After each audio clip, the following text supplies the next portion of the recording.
I'm sitting here this morning with Elwin Bear. He's a member of Muscoda First Nation. He's going to be sharing with us information about his family and the history as he knows it. Welcome, Elwin. All right, thank you very much. Okay, so can you tell me a little bit about your family, who your mom and dad were, your grandparents and great grandparents? All righty. Well, my father was Donald Henry Bear. He was born December 13th, 1933. And my mother, Shirley Ann Bear, was born November 19th, 1937. My grandmother on my father's side was Princess Maud Bear, and my grandfather was Leonard Bear. Princess Maud Bear's father was Henry Bear and Bella Kennedy Bear. Her maiden name was Kennedy. And Henry's father was Philip Bear and Mary Amo. So when you look at the treaty map, Philip is on the treaty map of the one I saw is 1878. That's the earliest I have. And then obviously we were here in 1876 though. But Philip is my connection on my father's side. And then on Shirley Ann Bear's side is Sam Bear and Rhoda Bear. And Rhoda's maiden name was Brass, and she was from Pepeeksis, but she was also from the I can't remember. Let me think for a second. File Hills, the experiment they called it, where they moved a whole bunch of different families who had gone through industrial school, residential school, onto a piece of land, and then they became farmers and they became blacksmiths and that type of thing, and they wanted to see if an Indian settlement at the time could survive. So when they did, and they thrived, actually, to tell you the truth, they used, to me anyway, my stories were, they used the policies of the Indian Act to slow them down so they couldn't really get rich. You know, the idea of the pass and permit system and that type of thing. So they couldn't sell their grains, they couldn't leave the First Nation to do all these things, and like any other Canadian could do at the time. So that's my grandma Rhoda's background. And Sam Bear's father was Robert Bear and Mariah Bear, and her maiden name was Badger. So I'm connected to the Badgers as well. And then Robert Bear's dad was Joseph Bear, who appears on the original 1878 map that I've seen. But of course, like I said, we were here before we were here in 1876 signing treaty. And then, of course, I was born to Donald and Shirley July 15th, 1963. And then, of course, grew up here in Muscoda. Many stories of growing up here in Muscoda, being a young person, that type of thing, stages of life stuff, but also stages of history, because my mother and father grew up in an era of horse and wagon, for instance, for transportation. I grew up in an era of the automobile, that type of thing. So many different stories from all of them that I have and I cherish and I hand down to my kids and my grandchildren now. And my children are Donald Henry Bear, and he was born October 2nd, 1990.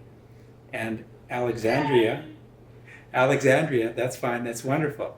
It's wonderful to have young people around. Alexandria Lillian Bear, May 11th, 1994, 4 years apart, my children. And Donald now has children. Allie doesn't have yet. She's in university. I'm hoping she gets into the Masters of Social Work. She'll be finishing her social work fairly soon and blending them.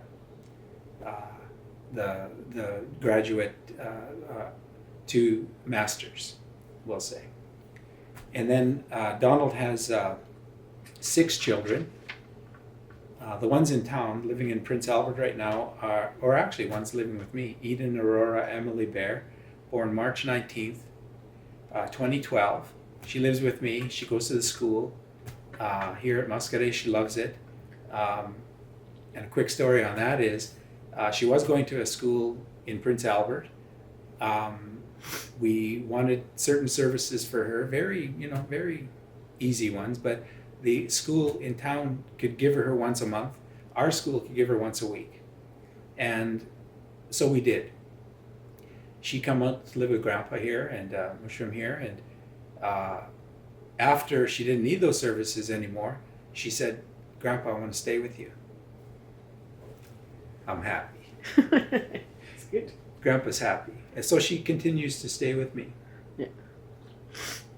And it's been almost a year since she's been with me, that type of thing. So I'm happy, and hopefully she stays longer, but it's up to her. And then Ella Diane Elizabeth Bear, born September 25th, 2016. Then we have the very littlest one right now, Ayla Rain Alexandria Ann Bear. And she was born April 14th, 2023. Then we have Ava Lee Bear, November 24th, 2021. Also, Lily Ann Ray Johannes, April 21st, 2015. And Evelyn Camille Constant, February 21st, 2013. Those are my grandchildren. Allie, or Alexandria, says she's going to give me some in the future. So if my babies see me 20 years from now, just know. Yeah. I love them. That's awesome. Yeah. So, now that we've established your whole family line, what do you remember as a child on Muscadet? Oh. Well, some of the first memories I do have are of living in a small little house. I think we honestly had 2 bedrooms, a kitchen and living room that were together, open space we'll call it. We had a wood stove. Sort of like this room? Honestly, the house was about the size of this room in the kitchen. So it wasn't very big at all. I'm going to say maybe, maybe 20 by 20. Maybe 20 by 22, but not very big. And there was 2 bedrooms in there. We didn't have running water. We had an outhouse to go to, whether it be minus 40 or plus 40 in reality. But that was just the way life was back in the day. In regards to the wood, for instance, I remember Dad sawing with the Swede saw, they called it, and chopping, splitting the wood, piling it up. And as I'm at least 4 years old, maybe 5, I would take one stick of wood and help make the pile. But Dad was teaching me, this is coming, son. So you got to be ready. And he was getting me ready for it, that type of thing. I don't, traditionally, clearly there were men's and women's roles. Mom did all the cooking, did all the washing, cleaned the house, those types of things. Dad worked for area farmers, but still had to have the wood pile ready for the whole winter and those types of things. So I just can't imagine the amount of physical labor that my mom and dad did for that, because in reality, in our lifetime now, if you want heat, you go turn up the thermostat. If you want hot water, you just turn on the hot water tap. Those types of things. You want your laundry done, you throw them in the washer. You throw them in the dryer. I remember Mom having done laundry in one of those nice washing machines at the time with a wringer, then hanging them out on the line, even in winter, and they would come in just frozen. then she would hang them around the wood stove type of thing. And then they would thaw, and then they would dry. And she did that every Saturday morning. Every Saturday was a laundry day, a cleaning day type of thing for us in a little tiny house with 6 children. And how they did this, I don't know. I mean, it was just amazing. Like today's standards of working to live and maintain your home is clearly simple now versus back then. Oh, for sure. Yeah, and then you said your dad was he worked for area farmers. Like, how did they?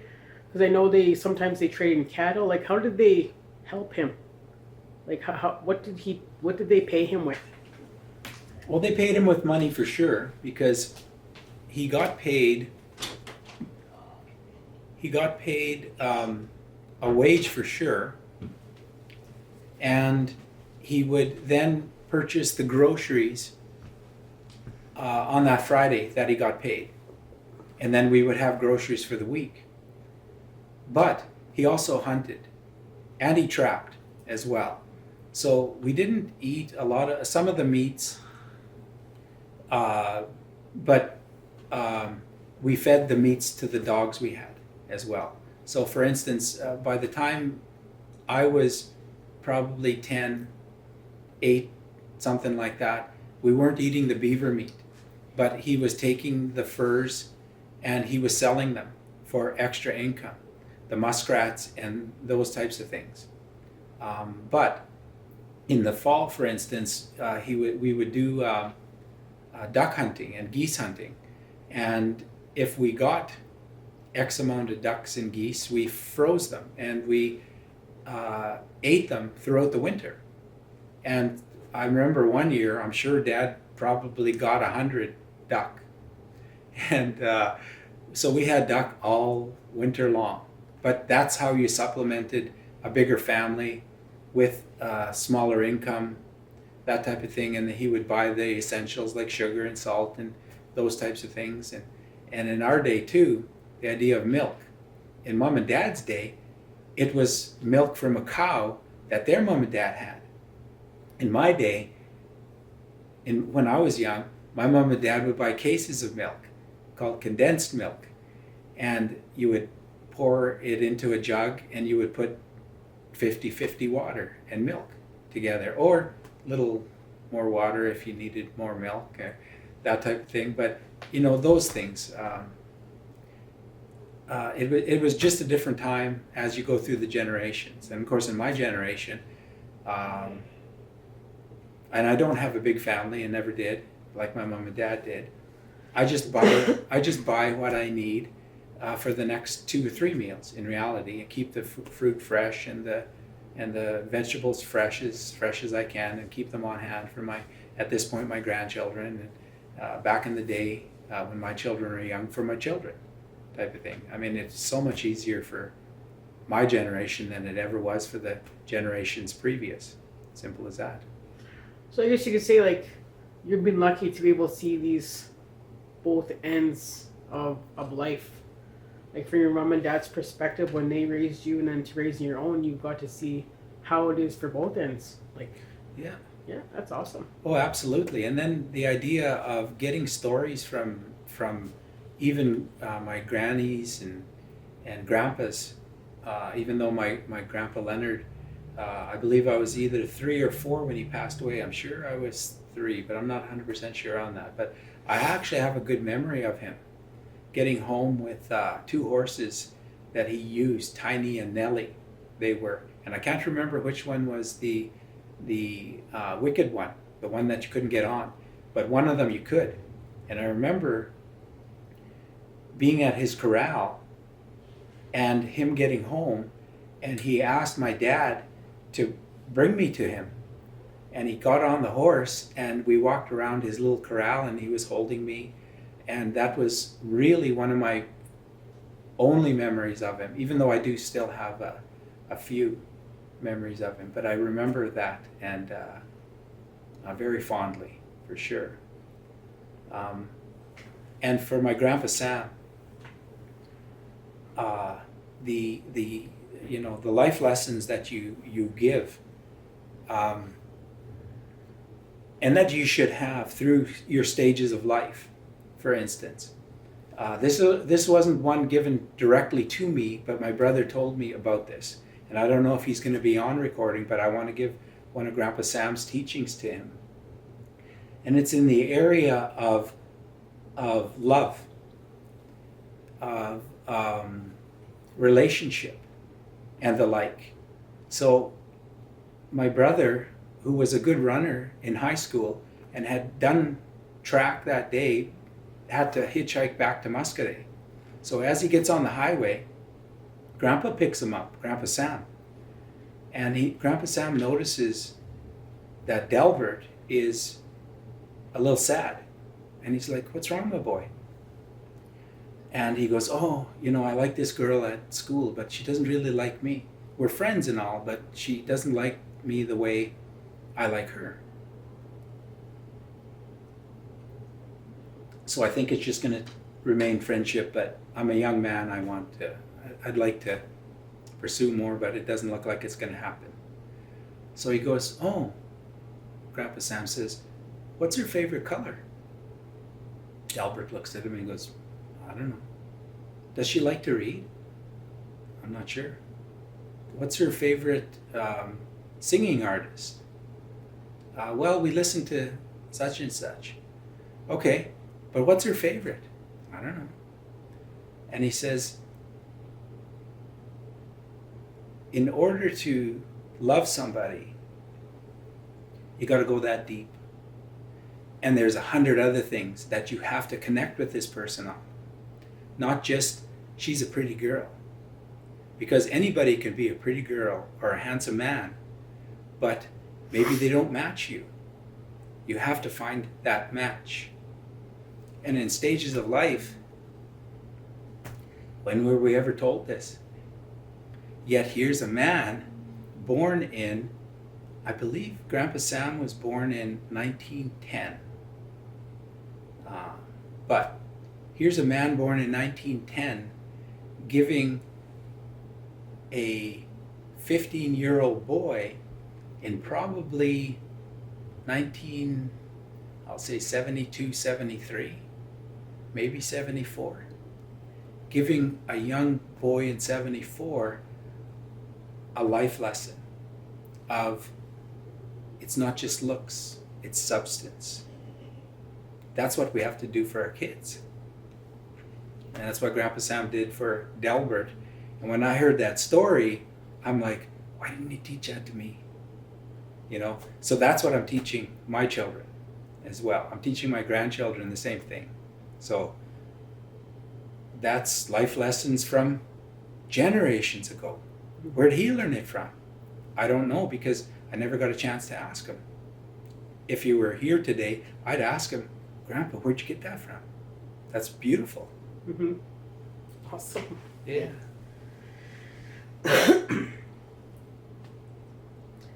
So how did families help each other and treat each other back when you were young? Well, families definitely helped each other. I'll give you a mom story. Mom told me, Shirley Ann Bear, told me they didn't have to lock their doors here at Muscadet. That she remembers one time they went away for something. I don't know what, but they were away. They got home and they found this note on the table. And the note said, "I have to borrow a cup of sugar. We're going to town next week. We will bring it back." How my grandma Rhoda reacted to Grandpa Sam was, "Oh, so-and-so is going to come visit next week." "Oh, really? How do you know?" "Well, I got this note. They came and borrowed a cup of sugar." "Oh, okay, wonderful. Maybe we'll have a meal ready for them." That's how people treated one another. You didn't lock your doors. You borrowed a cup of sugar, as people today would say, without asking. you borrowed a cup of sugar, and now, hey, we're going to get a visit. So it was joyous. It was wonderful that people did this for each other. In terms of how did we help each other, a snowstorm in probably 55, I'll say, the men got together and shoveled each other's homes out. Went from one home to the next. Once you shoveled yours to the next home, you then joined up and said, well, who else can we shovel? So they just kept going and did that and grew a shovel party, I guess, for the day. And apparently, according to my mom, it was like 6-foot high drifts. Sure, the snow was, 3-4 feet, but as it then drifted onto the roadways and or whatever little roadway they had in 55 out here.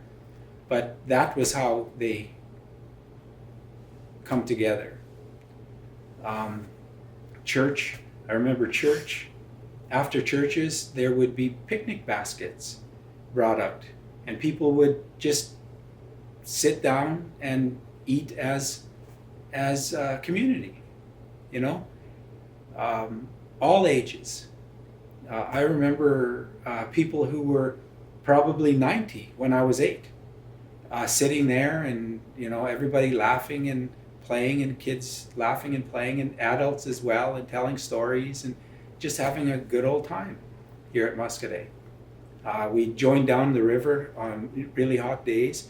The sandbar was filled with 15, 20 families, kids playing and everything, and we all got along, It was normal.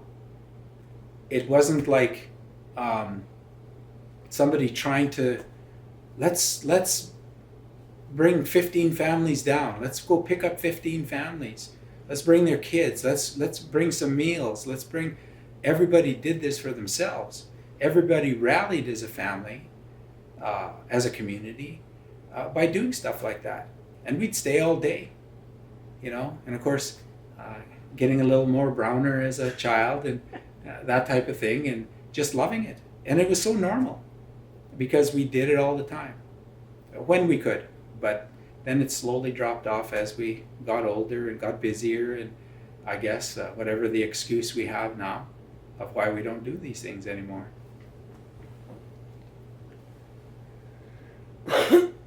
So, were there any sporting events here when you were growing up? Yes, but I want to tell this one about the sporting events from my parents' days and my grandparents' day, I'm sure. Mom and Dad told me of sports days that Muscadet would have, that James Smith would have, that Sturgeon Lake would have, and so on. But these sports days would be like a week long. So first of all, you had to have your business done at your home.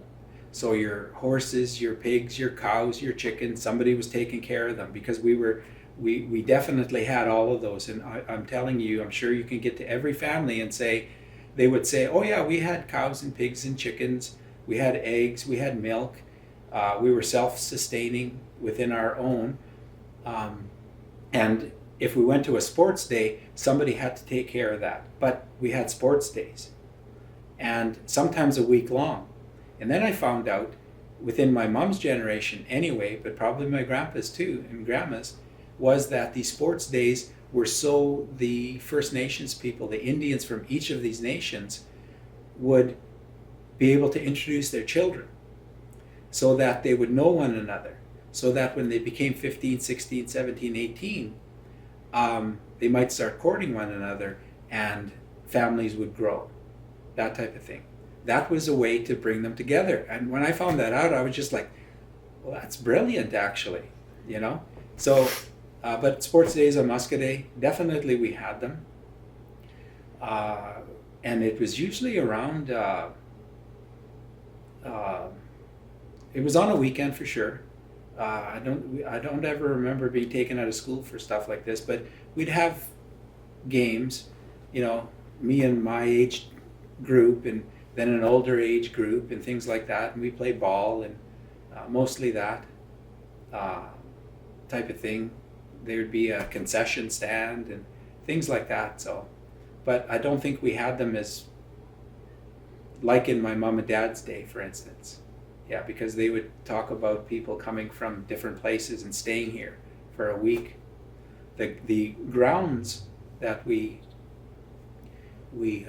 or that my mom remembers are up in the area of Vernon Knight's house, because that hill was not cut out for the highway back in the 68. When it was cut out, it was just all flat up there. And you can throw a map up and show Vernon Knight if you want, and or where his house is, and of course where Kenny Crane lives, probably ex-Chief Herman Crane, that type of thing. So that area was probably, there must have been a lot of tents and that type of thing from different bands coming to us. And of course then when we went to James Smith, how did that work? You know, they must have had their own grounds and stuff like that. So that was the ball field, and as far as I know, soccer as well. I know they played a lot of soccer. Personally, I don't know how the women were included in the sporting events. Mom never told me about that, I'll say, but others I'm sure will be able to explain that piece. I just know what the men and the boys did. So switching gears here, do you know if there was any medicine people in our community back then, like in your mom and dad's time, and then in your time? In my time, no. I don't know many. I do know my cousin Benta Huntley. Benta, her mother was my father's sister. She actually wrote a thesis, and she has it today. And in the thesis it explains the plants and what the plants were used for, and roots as well within our area. She gathered that information from those medicine people of the time, and I'm going to say easily 35 to 40 years ago is where she gathered this information from. So the elders that she gathered from, unfortunately, are probably not here. They were probably in their 60s and 70s back then. So that's what I know about plants, about medicines here. So it's actually written for us and recorded for us. So in reality, that thesis should live on forever and should be a part of this project that's happening here. In terms of medicine people, though, that I know of, but don't know personally because my great-grannies passed away, Mom told me stories of two of my grannies on my Bear side were medicine people, and that even some of the area farmers would come to my grannies for medicines versus going to, say, Prince Albert, and they would barter with animals. So the idea of, if you're going to get a poultice for this or a root for that or whatever, they would give something, and that was the payment. And we had a good relationship with the area farmers at the time, versus when the policies of, well, I guess you can't mince words, of segregation came in, where Indian agents told area farmers, you can't go seek these services from Muscadet anymore, from people from Muscadet anymore. Otherwise, from what I was told, certain things would happen to you, such as my great-grandfather Robert Bear, who was a blacksmith. Mom told me that, I don't know, we're a little off topic, but Mom told me that when she used to hang around great-grandpa Robert's shed, area farmers would bring him their machinery and say, can you fix this? Absolutely, I'll fix it. Then they would fix it and go along, and then Robert would get paid. I don't know how he got paid, really, whether it be through an animal or through cash, I'm not sure.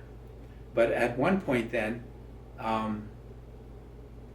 the area farmers were told, you can't come to Robert anymore. You got to take your blacksmithing somewhere else. Don't come to him. So economic sabotage happened to my great-grandfather Robert. And if people don't know this, there was also a fence put around all of Muscadet, a 6 to 8 foot high. I'm going to say 8 foot.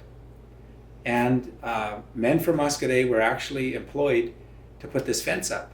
So now you had an in and an out. This is how it worked. Whether the fence is still there, because it was, I think, built in maybe the late 30s, 40s, I'm not sure, but it was built. And it is a part of our history that people need to know of, how we were segregated, that type of thing. So if somebody wanted medicines anymore, they couldn't come.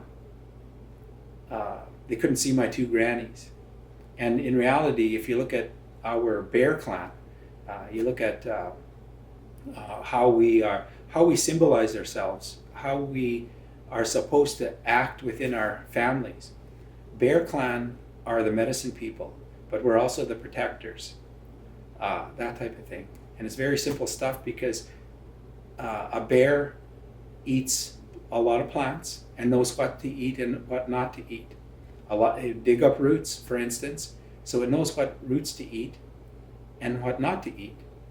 And in reality, if you did a study on it, is the bear digging up a root because they're sick and they know what root to dig up?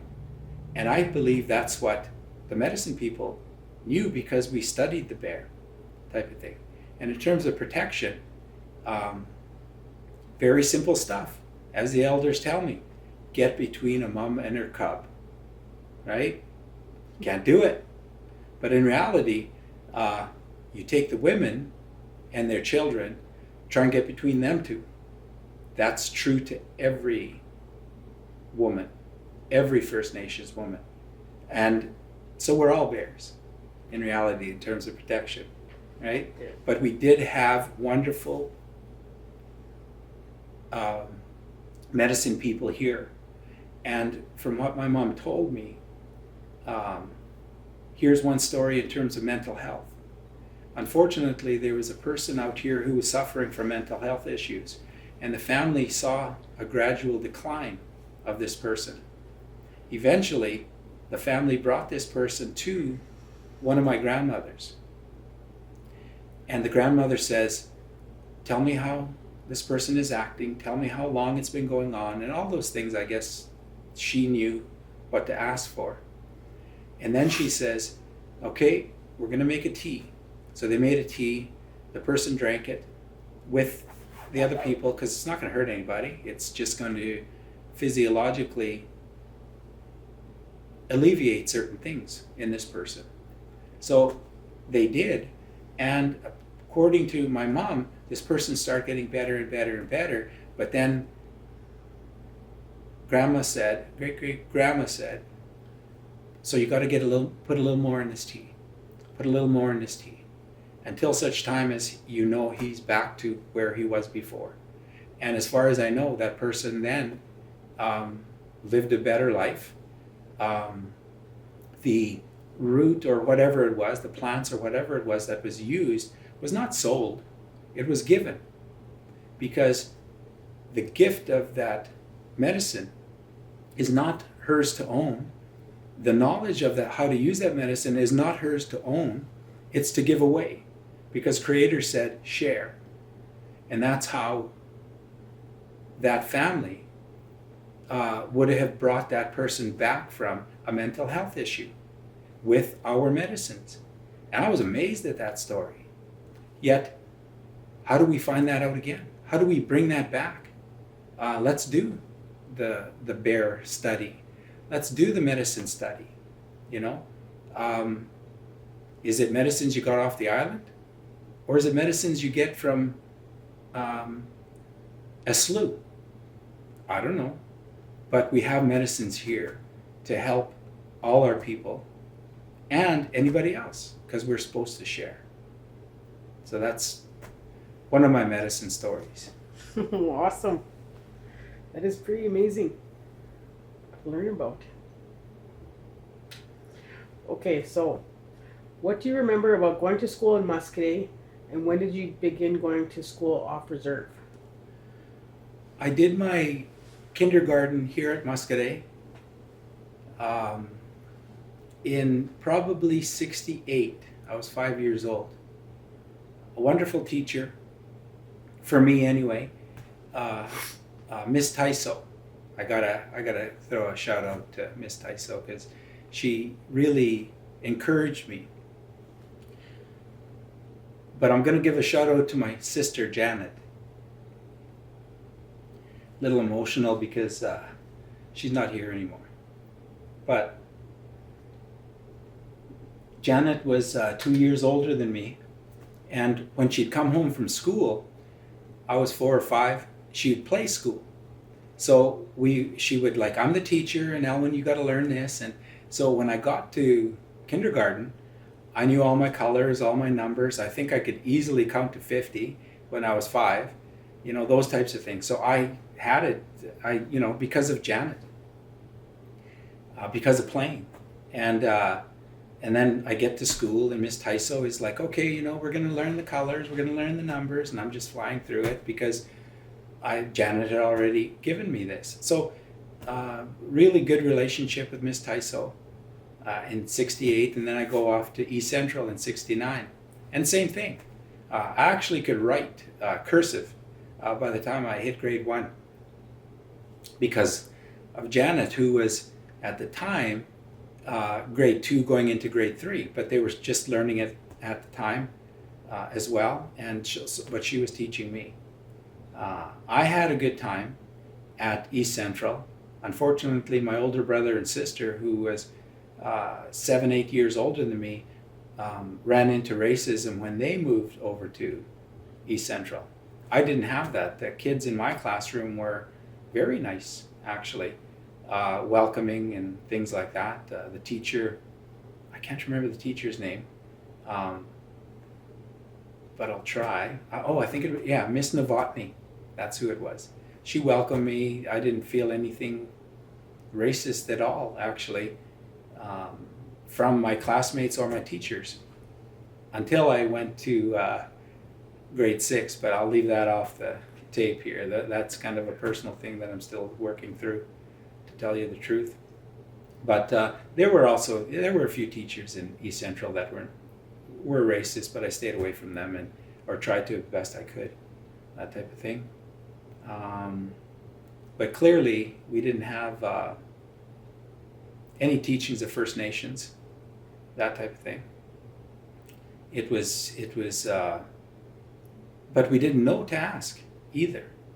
However, like I said before, my dad taught me certain things. My mom taught me certain things on Muscadet that was traditional.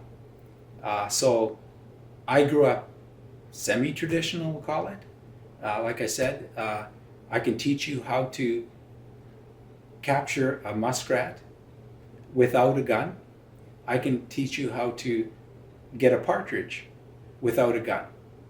Where did my dad learn that?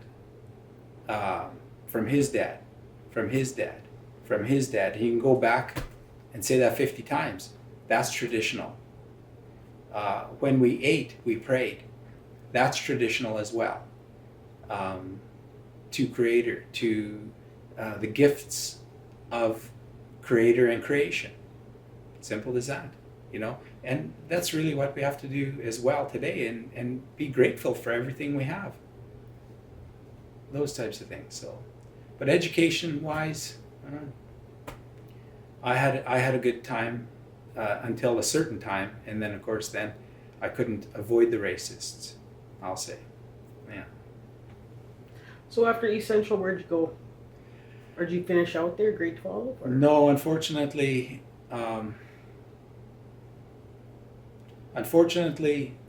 East Central burnt down in the summertime, so we couldn't go there.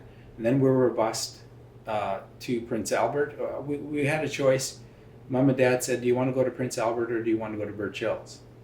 And I chose Prince Albert. But that was kind of an unfortunate choice because my grade 6 teacher, not going to mention him, was a very mean teacher to me. I actually I had a person just approach me, I'll say about a year and a half ago, and said, hey, I remember you from grade 6, a non-Indigenous man. And he says, "Are you the one that our grade 6 teacher used to pick on all the time?" I said, "Yeah, that's me." So he mentioned a few things of, "I remember he used to do this and he used to do that." I said, "Yeah, I remember too, but I'm trying not to remember," I told him. I said, "So I don't know what you're doing." I mean, he says, "Oh no, I just want to tell you that I felt sorry for you," he said. And I said, "Okay, well, thank you for that, but I'm trying to put him in the past," type of thing. And in reality, this is why I do what I do, is because a person like that who was trying to break me down, who was trying to push me aside, who was trying to maybe lead me in the wrong way, I'm not going to do it. I'm going to make sure this doesn't happen to others. And it's ironic that I became the K-12 coordinator as well, because I won't let those things happen if I have any influence. And if I don't, at least I'll speak up and say, this can't happen. And whether it be on Muscadet in our own school, or at any other school our children are in, wherever it is, I will be that advocate. And then, of course, in the post-secondary education realm as well, because these things come up and racism comes up even at the post-secondary education level, and we address it or try to address it. But I can only do so much. I can't go in and save anybody or save anything. I can just say, well, what's your policy? Okay, did you follow it? And if you didn't, you got to follow it. Simple as that. So other than that, it is what it is. I'll try my best. So, can you explain the history of Muscadet in your own words? Okay. Well, here's family stories now. And they might not be totally true. However, this is what was told to me. So Philip Bear, who came following the Eisbister Nesbitt group who founded PA, he was enamored with, in love with Mary Amo. And as I said in my family introduction, that's who he married.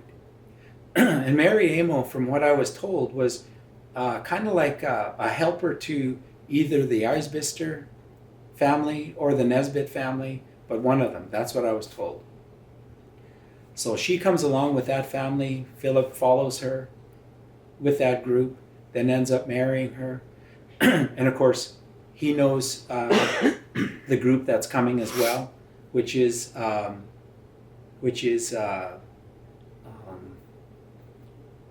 chief of Muscadet at the time, John Smith, but he also knows James Smith. He knows the people from Chac-Estate Payson. He knows the people from Peter Chapman, that type of thing, because they knew all of each other from the Winnipeg area, St. Peter's, I believe, area. Now it's St. Peter's, whatever the Cree word for it back in the day was, that's where they were from.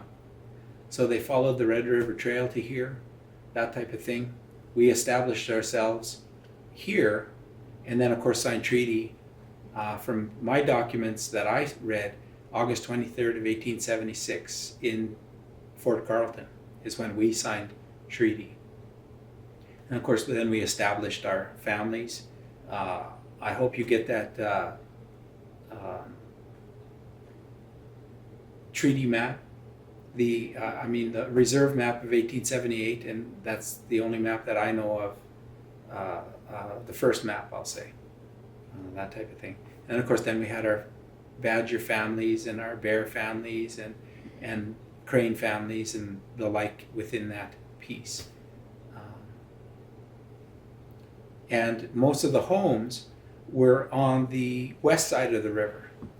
The side of the river we're on now, the east side, were the hay fields. So people made hay over here to feed their animals. Then they harvest those hays and the grains that came with it. and we were all self-supporting. As far as I know, every family had a milking cow, had cows for slaughter for the beef, had pigs and chickens and eggs. I know we had them in my Grandpa Leonard's side for sure.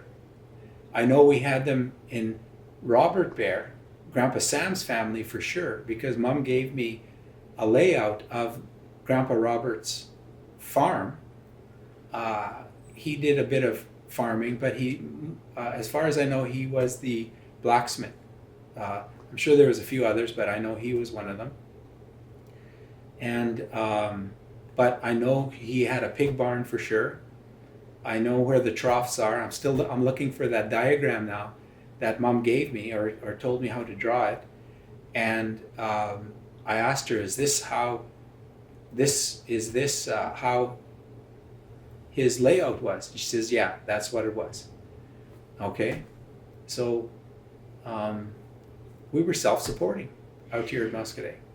I'm sure we could have had heads of cattle and could have been ranchers and whatnot, but policy stopped us from doing that. And like I say, clearly economic sabotage. And that needs to be addressed in the future because they led us to a dysfunctional state of poverty. My grandfather, Sam Bear, had a thriving grain farm, but none of his children took up that. Why? Was it because they didn't want to, or was it because the pass and permit system and the policies stopped them because they knew it was a losing battle to try and get rich when you couldn't sell everything you wanted to? And in reality, same with Grandpa Leonard. Why didn't my father, who went to work for area farmers, not take up Grandpa Leonard's farm? Is it because one of the policies was you can't, Indian farmers can't buy up-to-date farm equipment. So if you had to use a horse to plow your fields, if you had to use scythes to take off your grains, where the non-Indigenous farmers were using tractors, were using the plow system, was using the pulled by the tractors, were using swathers and the like, getting 10 times off. This is why that policy worked against us. Because you can work 10 times harder for 10 times less. So why didn't my father take up Grandpa Leonard's farming practice? I'm not 100% sure. I never really asked him. I just knew he worked for area farmers. That's all I knew. And he did the grain farming and all of those. So he was able to run a tractor. He was able to run a swather and all those things to get the other farmers' grains off. But for some reason, he didn't take up Grandpa Leonard's. I don't know why. Well, I had heard through one of my grandma's stories, heard that Daniel Smith used to work for the farmers too, and they would pay him in cattle or whatever. Yeah. But then he got too big. What he had got to be too much, and the farm instructor took all of it away. Yeah. That's what my grandma told me. Yeah. About that, and they didn't allow them to grow or succeed or. Yeah. You know what I mean? Well, here's one for the records. So I have a friend who's a lawyer, and she told me she was doing some research in Ottawa, and I believe it's these records of the Indian agents are somewhere in Ottawa, probably under Parliament is I believe what she said, but somewhere in Ottawa. And she says, so I'm doing my research on my First Nation, and I'm reading these documents, these Indian agent ledgers. And the ledgers are very sad because the Indian agent is actually saying, this is how I'm stopping the farmers from succeeding. And she says to me, so if I'm reading this in mine, can Muscadet research their own and find the same thing? So as you say that, is there a record of Daniel Smith where cows were taken away from him? Where if he amassed 10, for instance, and the Indian agent says, I'll leave you 3 or 4, whatever, less than. Where did those other ones go? And why wasn't Daniel Smith allowed to become a rancher and succeed? Well, one of the things she said to me was, because in some of the documents she read for her own First Nation, the Indian agent is saying things like, well, we don't want them to succeed because maybe they'll be starting to buy their land back if they get too big. So that's, and probably is in our documents as well. So that's something our future generations need to know, need to explore in the legal way as well. So how about this? mhm. Okay, so according to the treaty map, everybody had sections of land that was given to their families. Yeah. Now, why don't they pass down? Why does it revert back to the band? It used to be that way, actually. In my dad's day, when he became 18, possibly 21, but maybe 18, he was given a section of land to do with it what he wanted. And then at one point, the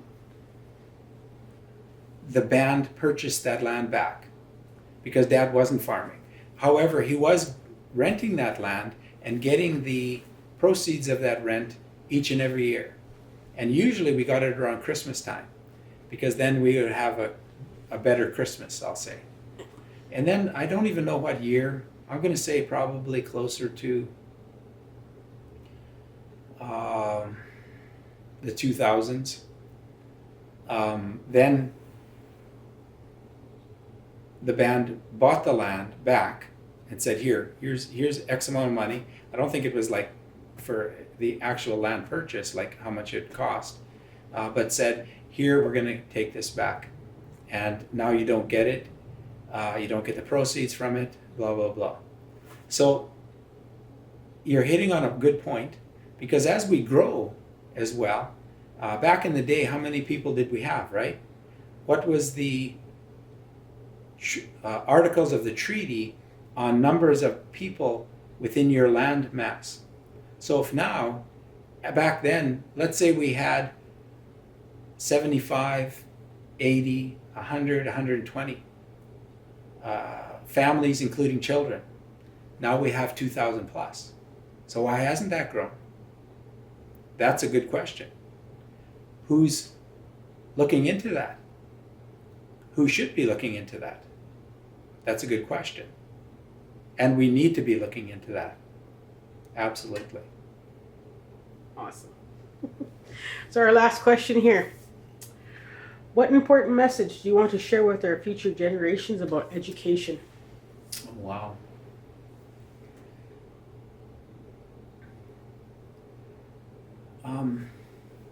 Education is knowledge.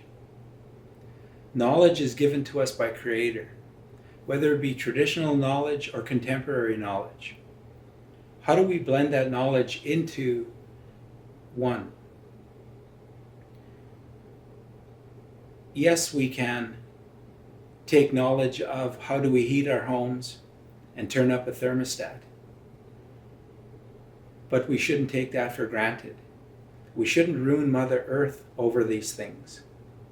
The idea of, in our generation, and global warming and knowledge and education, the idea of a generation or 2 generations that had the automobile, that is, they say, one of the most destructive to Mother Earth and environment. Gas and oil. And how people are being mistreated by saying we need to change from gas and oil. Educationally, how do we do that? Well, we talk about battery-powered vehicles. We talk about hydrogen-powered vehicles. Those types of things. Education through the generations change big time. As I said before, I was being taught to fill a wood box. It's no longer filling a wood box. It is what? It's solar panels even. All of those things. Education can't sit still. Knowledge can't sit still. But remember that the knowledge given to you, the knowledge given to the planet, to the people, is given by Creator. And Creator wants us to do the best thing with this, not ruin a gift of Mother Earth, a gift of flora and fauna as well. The idea that humans are more important than the tree, absolutely not. More important than water, absolutely not. More important than the flora and fauna, the ant, the winged, the crawler, absolutely not. Because if you took those other things away, science tells us what happens if water goes away. What's going to live? Nothing. What happens if the bee goes away? What's going to die? A lot of things. So why are we putting pesticides out there to kill the bees? Type of thing. How do we live in this world with better education, with better knowledge? Right now we struggle because we've been brought along in this understanding of the education given us right now. 30 years from now, our kids will have a different education, will have a different understanding, and hopefully they'll have an understanding of Creator, creation, and the knowledge that is supposed to be in front of us, the education that's supposed to be in front of us. So if anybody sees this in 30 years, in 60 years, I'm hoping it's better. Because that's what Creator wants. That's what creation, Mother Earth wants. As the elders say, do you want to hurt your mother? Absolutely not. How do you do through education? We got to do better. Better educators got to come up behind me because I'm a grain of sand on a beach. And honestly, some of this stuff is just in front of us now. But other than that, I have a couple of things that somebody has taught me. 99% is my mother, my father, my grandfathers, my grandmothers, other people. Elwin Bear, for instance, was one of my first traditional teachers. Howard Walker, one of my first traditional teachers. Those types of things. 99% comes from 100 people. I might have 1% of a thought to add to it. Other than that, it is what it is. Well, thank you so much for sharing your history with us, Elwin, your information. I'm actually in awe of half of the stuff that you said because even I didn't know, and a lot of people didn't even share half the stuff that you've shared. Well, I try to do my best every day. That's really all I can say. Thank you so much.